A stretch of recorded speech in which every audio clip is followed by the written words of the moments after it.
Good afternoon life line కార్యక్రమానికి స్వాగతం. మీరు దీర్ఘకాలికంగా సోరియాసిస్ సమస్యతో బాధపడుతున్నారా? సోరియాసిస్ సమస్యతో ఉండి చాలా ఇబ్బంది పడుతున్నారు. ఈ సమస్య మీకు తీవ్రంగా ఉందా? అయితే కనుక ఇదే సమస్య పైన మనతో చర్చించడానికి మన స్టూడియోకి వచ్చారు డాక్టర్ అరుణ్ గారు. హోమియోకేర్ ఇంటర్నేషనల్ హాస్పిటల్ నుంచి మన స్టూడియోలో ఉన్నారు. అయితే కాలర్స్ అందరూ మీకు ఎలాంటి సమస్యలు ఉన్నా కానీ సోరియాసిస్కి సంబంధించి వెంటనే కింద స్క్రోలింగ్లో వచ్చే ఫోన్ నెంబర్లకు ఫోన్ చేసి మీరు డాక్టర్ గారితో మాట్లాడవచ్చు. డాక్టర్ గారు, అసలు ఈ సోరియాసిస్ అంటే ఏంటండి? ఇది అంటే ఏ వయసు వాళ్ళకి వస్తుంది? అసలు సోరియాసిస్ అంటే ఏంటి, ఎలా ఉంటుంది అసలు? సోరియాసిస్ అనేది ఒక చర్మానికి సంబంధించినటువంటి వ్యాధి. మామూలుగా ప్రతి 21 రోజులకు ఒకసారి చర్మం పైన ఉండేటటువంటి ఎపిడెర్మిస్ అనే లేయర్ అది షెడ్ అయిపోయి కింద ఉండేటటువంటి లేయర్స్ అనేది పైకి వస్తూ ఉంటాయి. సో ఇది కంటిన్యూస్గా జరిగేటటువంటి ఒక ప్రక్రియ. సో సోరియాసిస్ అనేటటువంటి వ్యాధిలో ఏమవుతుందంటే దీనికి ఎగ్జాక్ట్గా ఒక ఆటో ఇమ్యూన్ కారణాల వల్ల సో ప్రతి 21 రోజులకు జరగాల్సినటువంటి ప్రాసెస్ తొందరగా జరుగుతూ ఉంటుంది. 5 లేదా 6 రోజులకు లేదా 10 రోజులకు మాత్రమే తొందరగా జరుగుతూ ఉంటుంది. సో శరీరం మొత్తంలో కొన్ని భాగాల్లో 21 రోజులకు, కొన్ని భాగాల్లో తొందరగా జరగడం వల్ల సో తొందరగా ఏర్పడేటటువంటి లేయర్స్ అన్నీ, అంటే తొందరగా వచ్చేటటువంటి చర్మం యొక్క లేయర్స్ అన్నీ ఒక దగ్గరగా క్రస్ట్గా ఫామ్ అయిపోయి పొట్టుగా మారిపోతూ ఉంటుంది. సో దీన్ని మనం సోరియాసిస్ వ్యాధి అని చెప్తూ ఉంటాం. సో ఈ సోరియాసిస్ అనేది ముఖ్యంగా ఈ మధ్య వయసు వాళ్ళలో ఎక్కువగా వస్తూ ఉంటుంది. సో మగవాళ్ళలో ఎక్కువగా వస్తూ ఉంటుంది. సో సోరియాసిస్ అనేది రకరకాలుగా ఉంటుంది, అంటే టైప్స్ ఆఫ్ సోరియాసిస్ అనేది ఉంటాయి. సో సింపుల్గా కనబడేటటువంటి చుండ్రు దగ్గర నుంచి బాగా అల్సర్లాగా, అంటే చర్మం మీద బాగా పుండులా కనబడేటటువంటి వరకు ఒక వేరియేషన్స్ అనేది ఉంటూ ఉంటాయి. అంటే ఇందులో ఎన్ని ఉంటాయంటారు? మీరు రకరకాలుగా ఉంటుంది సోరియాసిస్ అంటున్నారు కదా, అంటే ఎలా ఉంటుందంటారు? ఆ టైప్స్ ఎలా ఉంటాయి అంటారు? సోరియాసిస్ అనేది ప్రధానంగా 4-5 రకాలుగా ఉంటుంది. సో సోరియాసిస్లో మామూలుగా మనం చెప్తూ ఉంటాము, అంటే ఎక్కడ సోరియాసిస్ ఉంది అనేది కూడా ఇంపార్టెంట్. సో దాంతోపాటుగా ఏ టైప్ ఆఫ్ సోరియాసిస్ అనేది ఇంపార్టెంట్. గట్టెడ్ సోరియాసిస్ అని, లేదా పామోప్లాంటర్ సోరియాసిస్ అని, లేదా ఎరిథ్రోడెర్మిక్ సోరియాసిస్ అని, ఇటువంటి రకరకాలుగా సోరియాసిస్ అనేది ఉంటుంది. ఇప్పుడు ఎరిథ్రోడెర్మిక్ సోరియాసిస్ అంటే మన మామూలుగా పైన ఉండేటటువంటి స్కిన్ లేయర్తో పాటుగా లోపల డెర్మిస్ వరకు స్కిన్ అనేది డ్యామేజ్డ్గా ఉంటుంది. సో గట్టెడ్ సోరియాసిస్ అనేటటువంటి కేసెస్లో సో అక్కడక్కడ మాత్రమే, శరీరంలో అక్కడక్కడ మాత్రమే సోరియాసిస్ ప్యాచెస్ ఉంటాయి, హోల్ బాడీ సోరియాసిస్గా ఉండదు. పామోప్లాంటర్ సోరియాసిస్ అనేది మాత్రం చూసుకుంటే కేవలం శరీరం అంతా నార్మల్గా ఉంటుంది, కేవలం అరిచేతులు పాదాలకు మాత్రమే సోరియాసిస్ అనేటటువంటి వ్యాధి ఉంటుంది. సో ఇటువంటి లక్షణాలు ఉండేటటువంటి సోరియాసిస్లో ఇంకా రకరకాలుగా ఉంటాయి. సో మామూలుగా స్కాల్ప్ సోరియాసిస్ని కూడా చాలామంది నెగ్లెక్ట్ చేస్తూ ఉంటారు. సో తలలో ఏదో చుండ్రుగా ఉంది అంటూ వదిలేస్తూ ఉంటారు. బట్ అది చుండ్రు అనేది, సోరియాసిస్ అనేది ప్రాథమిక స్టేజ్లో, ప్రైమరీ స్టేజ్లో అది చుండ్రుగానే కనబడుతుంది. దానికి తర్వాత ట్రైకో అనాలిసిస్ చేయించుకోవడం అనేది కంపల్సరీ. ఒకసారి ట్రైకో అనాలిసిస్ చేయించుకుంటే దాంట్లో చుండ్రుగా ఉందా లేదా అది ఏమైనా స్కాల్ప్ సోరియాసిస్ అనేది తెలుస్తుంది. సో దానికి తగ్గ ట్రీట్మెంట్ అనేది మనం మొదలు పెట్టగలిగితే సో ఆ వ్యాధి నుంచి పూర్తిగా బయటపడే అవకాశాలు. అలాగే తల మీద చూసుకుంటే కొంతమందికి ఎక్కువగా ఇక్కడ వరకు కూడా వచ్చేసినట్టు కనిపిస్తుంది, విపరీతమైన పొట్టు వచ్చి ఆల్రెడీ ఇక్కడ నుదురు భాగం వరకు కూడా వచ్చినట్టుగా విపరీతంగా ఉన్నట్టు కనిపిస్తుందండి. సో అది తగ్గాలి అంటే కనుక ఎలాంటి ట్రీట్మెంట్స్ మీ దగ్గర ఉన్నాయి? యూజువల్గా తలలో చుండ్రు ఉందా లేదా స్కాల్ప్ సోరియాసిస్ అనేది ఫస్ట్ డాక్టర్ గారి దగ్గర మీరు క్లినికల్గా ట్రైకో అనాలిసిస్ లేదా మీ జుట్టును లేదా మీ తలను పరీక్ష చేయించుకుంటే తెలిసిపోతుంది. సో కాకపోతే నుదుటి వరకు మనకు స్కిన్ యొక్క లేయర్ చేయించుకోవడము లేదా చూస్తేనే తెలిసిపోవడము, ఒక మందంగా ఉండడం అనేది చాలా మందిలో కనబడుతూ ఉంటుంది. దీనికి ప్రధాన కారణం ఏంటి అంటే స్కాల్ప్ సోరియాసిస్లో, అంటే తల భాగంలో వచ్చేటటువంటి సోరియాసిస్లో ఎక్కువగా ఎఫెక్ట్ అయ్యేది హెయిర్ మార్జిన్స్ అనేది ఎక్కువగా ఎఫెక్ట్ అవుతుంది. అంటే తల మధ్య భాగంలో ఎఫెక్ట్ అవడమే కాకుండా మన ఈ చుట్టుపక్కల ఉండేటటువంటి హెయిర్ మార్జిన్స్ అన్నీ ఎక్కువగా ఎఫెక్ట్ అవుతూ ఉంటాయి. సో దానివల్ల మనకు బయట నుంచి చూడగానే అక్కడ ఒక లేయర్గా ఉన్నట్టు, ఒక మందంగా ఉన్నట్టు, క్రస్ట్ ఉన్నట్టు తెలిసిపోతూ ఉంటుంది. సో దీనికి ట్రీట్మెంట్ అంటూ తీసుకున్నట్లయితే సో జీసీఎస్ థెరపీ అని అంటారు. హోమియోపతి వైద్య విధానాన్ని మాత్రం మనం తీసుకున్నట్లయితే, జీసీఎస్ అనే థెరపీ ద్వారా తీసుకున్నట్లయితే ఈ సోరియాసిస్ యొక్క ప్రాసెస్ అనేది మనం స్టాప్ చేయగలుగుతాం. అంటే 21 రోజులకు జరగాల్సిన ప్రాసెస్ కాస్త 10 రోజులకు 12 రోజులకు జరుగుతూ ఉంటుంది. ఆ స్కిన్ యొక్క సైకిల్ని మనం పెంచాలి. ఆ స్కిన్ సైకిల్ని చిన్నగా పెంచగలుగుతూ మళ్ళీ రెస్ట్ ఆఫ్ ద బాడీకి ఎలా ఉందో ఆ ప్రాసెస్కి తేగలిగితే మొత్తం బాడీలో ఎలా జరుగుతుందో మళ్ళీ తలలో కూడా అలాగే జరుగుతూ సోరియాసిస్ అనేది నార్మల్ స్టేజ్కి వచ్చేస్తుంది. అలాగే ఒంటి మీద కూడా చూసుకుంటే మనకు చాలామంది చూస్తూ ఉంటాము, చిన్న చిన్న పొక్కులుగా స్టార్ట్ అయ్యి అది పెద్దదిగా అవుతూ ఉంటుంది, పొట్టు ఊడిపోతూ ఉంటుంది. సో అది ఎందువలన వస్తుంది అంటారు అసలు అట్లా ఒంటి మీద కూడా వాళ్ళకి? సోరియాసిస్ అనేది చర్మం యొక్క వ్యాధి. సో ఈ చర్మం యొక్క వ్యాధి ఏంటి అంటే ఇప్పుడు మనం చెప్పినట్టు ప్రతి జరగాల్సినటువంటి ప్రాసెస్ కంటే ముందే ఎక్కువగా స్కిన్ లేయర్స్ అనేది ఫామ్ అవుతూ ఉంటాయి. పైన ఉన్న లేయర్ వెళ్ళిపోయి కింద ఉన్న లేయర్ పైకి రావడం అనేది కామన్గా జరిగే ప్రాసెస్. ఎప్పుడైతే పైన ఉన్న లేయర్ అనేది పోక ముందే కింద నుంచి ఇంకో కొత్త లేయర్ అనేది వస్తూ ఉంటుందో అప్పుడు మన స్కిన్లో క్రస్ట్ ఫార్మేషన్ పొట్టులాగా రావడము, స్కిన్ మీద ఉబ్బులాగా ఎక్కువ. అది రావడానికి ప్రధాన కారణం ఏంటంటారు? అంటే సరైన వాటర్ లేకపోవడం వలన, లేకపోతే సరైనటువంటి ఆహారం బాడీకి అందకపోవడం వలన వస్తుందంటారు అట్లాంటి? సోరియాసిస్ రావడానికి ప్రధానమైన కారణము ఫుడ్ కాదు, వాటర్ కాదు. సో ఒకటి స్ట్రెస్ ఒక కారణంగా ఉంటుంది, ఫ్యామిలీ హిస్టరీ ఒక కారణంగా ఉంటుంది, ఇకపోతే మూడో కారణం ఆటో ఇమ్యూన్ డిసీజ్ అంటారు. అంటే ఇది స్కిన్ యొక్క సైకిల్. సోరియాసిస్ అనేది కేవలం చర్మానికి సంబంధించినటువంటి వ్యాధి మాత్రమే కాదు, సో చర్మం మీద కనబడుతున్నటువంటి వ్యాధి, బట్ దాని యొక్క మూల కారణం మాత్రం ఇంటర్నల్గా బాడీలో ఉంటుంది. సో అది రావడానికి కారణం ఆటో ఇమ్యూన్ రీజన్స్ అంటారు. కాకపోతే ఈ రకమైనటువంటి వ్యాధిలో ఫస్ట్ సోరియాసిస్ కనబడేది చర్మం మీద. దాన్ని కనుక నెగ్లెక్ట్ చేస్తే ఇంకా మిగతా ఆర్గాన్స్లో, ముఖ్యంగా జాయింట్స్లో కనబడుతూ ఉంటుంది. జాయింట్స్లో ఎక్కువ కనపడుతుంది అంటారు.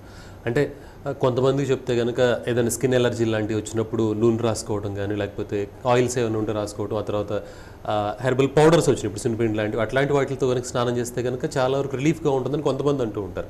అసలు అది నిజమేనంటారు? ఒకసారి సోరియాసిస్ వచ్చిన తర్వాత ఇలాంటివి చేస్తే కనుక ఏమైనా తగ్గే అవకాశం ఉంటుందంటారు అట్లా?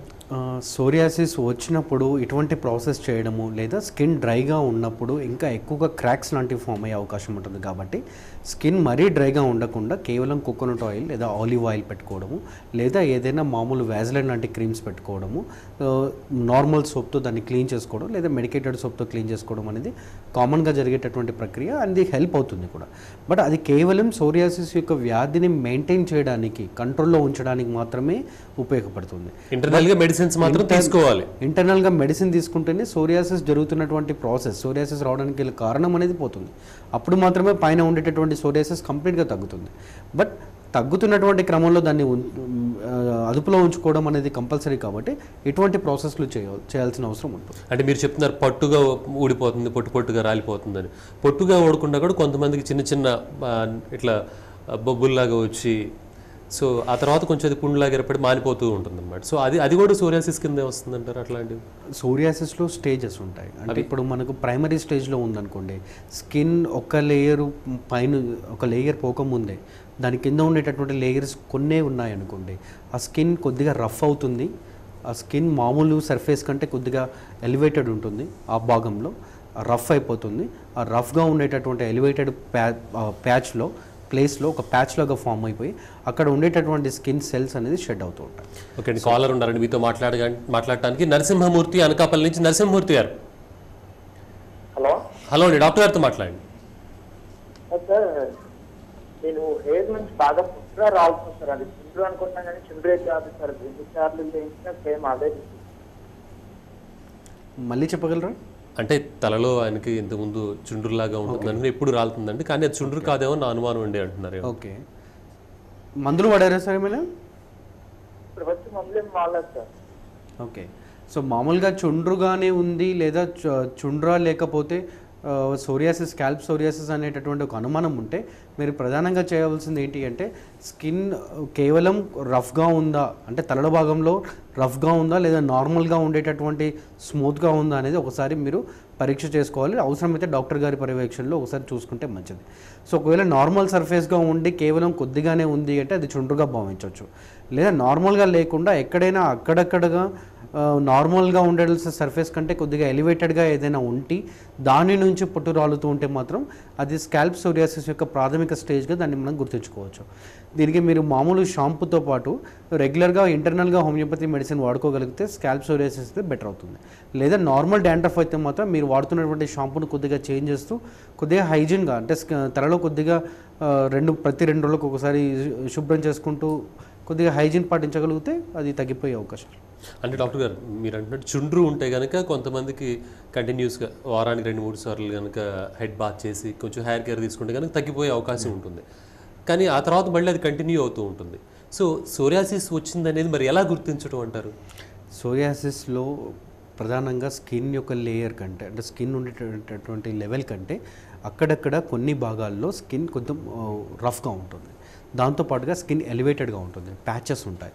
ఎక్కడో ఒక దగ్గర తలలో ఎక్కడో ఒక దగ్గర కొంచెం ప్యాచ్ ఉంటుంది. ఆ ప్యాచ్ దగ్గర విపరీతమైనటువంటి దురద ఉంటుంది. స్పెషల్లీ ఆ ప్యాచ్ దగ్గర కొన్ని కేసెస్లో క్రాక్స్ అనేది ఫామ్ అవుతాయి. నార్మల్గా మన చేతితో ఇలా ముట్టుకున్నప్పుడు మొత్తం యూనిఫామ్గా కాకుండా ఎక్కడో దగ్గర ఎలివేటెడ్గా ఉంటాయి. సో అది కనుక ఉంటే స్కిన్ యొక్క లేయర్ అనేది ఫోల్డింగ్, స్కిన్ యొక్క డబుల్ లేయర్ అనేది ఫామ్ అవుతున్నట్టు. అటువంటి కేసెస్లో డెఫినెట్గా దాన్ని మనం సోరియాసిస్గా గుర్తించవచ్చు. ఓకే, మరి కాలర్ ఉన్నారండి ప్రసాద్ హైదరాబాద్ నుంచి. ప్రసాద్ గారు. హలో. హలో అండి, డాక్టర్ గారితో మాట్లాడండి. సార్ డాక్టర్ గారు చెప్పండి సార్. సార్ నమస్కారం. చెప్పండి సార్. నేను ముంబైకి 2 కాళ్ళ మీద పైన వచ్చినాయి సార్. ఫస్ట్ ఓకే తర్వాత తల మీద వచ్చి హోమియోపతి వాడుతున్నాం 2 నెలల నుంచి. ఓకే అది సోరియాసిస్ అంటారా? ఓకే. హలో. మెడిసిన్స్ ఏం వాడారు చెప్పగలరా? అది డాక్టర్ గారు ఇచ్చారు సార్, హోమియో అని, పాజిటివ్ హోమియోపతి అని, డాక్టర్ ఉమేష్ అని అక్కడ ఇచ్చారు సార్, నాగోల్ దగ్గర. Okay. New Maruti Nagar. Okay hello. చెప్పండి సార్, వింటున్నాను. Hello sir. ప్రసాద్ గారు చెప్పండి ఇంకా ఏంటి సమస్య? అది కాకుండా ఏమైనా సమస్య ఉంది ఇంకా? ఫస్ట్ తల దగ్గర నుంచి స్టార్ట్ అయ్యి కాళ్ళ దగ్గర వచ్చింది సార్. ఓకే తల దగ్గర అయితే 2 ఏళ్ళ నుంచి ఉంది. ఓకే తల దగ్గర అయితే పోయింది, ఇప్పుడు కాళ్ళ దగ్గర ఉంటుంది. ఓకే బీటెక్ ఫస్ట్ ఇయర్స్ అవుతుంది. ఓకే. యూజువల్గా తల దగ్గర ఉంది, దాంతోపాటుగా మిగతా భాగాల్లో ఉంది అని అంటే సో దాదాపు అది సోరియాసిస్ అయ్యేటటువంటి లక్షణాలు ఉంటాయి. బట్ సోరియాసిస్కి ఎటువంటి లక్షణాలు ఉంటాయి? సోరియాసిస్ కావచ్చు, లేదా డ్రై ఎగ్జిమా అని ఉంటుంది, డ్రై ఎగ్జిమా కూడా కావచ్చు. కాకపోతే ఈ యొక్క డయాగ్నోసిస్ అనేది కూడా ఇంపార్టెంట్ ఉంటుంది. బట్ మీకు ఆల్రెడీ తల భాగంలో తగ్గింది అంటున్నారు కాబట్టి ఇంకా కొన్ని రోజులు కంటిన్యూ చేస్తే మిగతా భాగంలో కూడా తగ్గే అవకాశాలు ఉంటాయి. ఒకసారి అది చూడండి, మీ డాక్టర్ గారిని క్లియర్గా. తల భాగంలో తగ్గింది కానీ కాళ్ళ దగ్గర మాత్రం ఉండిపోయింది అని చెప్తున్నారు. టైం పడుతుంది, ఎందుకంటే సోరియాసిస్ అనేది ఒక రోజులో వచ్చేటటువంటి వ్యాధి కాదు.